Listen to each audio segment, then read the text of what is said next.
Alright guys, this is going to be one of my short quick tip videos, and this one's going to be how to install the cage needle rollers in a Muncie 4-speed. They call it a pilot needle bearing. Now this is a needle roller cage, and what you have to do is install the needle bearings externally on the outside of the cage like this. And usually what you do is you use some grease and you load them in with a lot of grease, and then you have to kind of place them this way. And a lot of times they fall out, and especially if the input shaft is in the transmission, it becomes very difficult to do.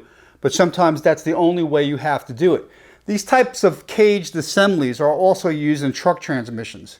Now, if you're doing a lot of production work like I am, that can be very time consuming and messy. Now, sometimes you might get a needle and cage assembly already pre-packaged new with a plastic band or a cardboard band around it, and that's great.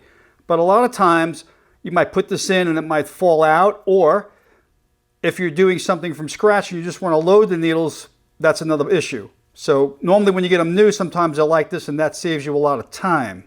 So I'm going to show you a little quick tip that I use using a round speaker magnet. It's an 8-ohm magnet.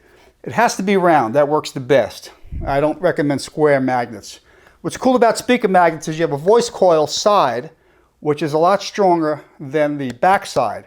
So you can kind of lay this on a vise. It isn't that sticky, okay? But on this side, it's extremely magnetic. And then if you're worried about magnetizing your needle bearings, you can get a cheapo recording head demagnetizer from Amazon. Because I used to do a lot of audio work in the past, I have some of these laying around the shop. But you rub this demagnetizer over the needles like this, and that'll demagnetize the needles if you're worried about getting some magnetic elements to the needles. And we really don't want that, because that means that they can collect a lot of metal particles and have them stick to the bearings.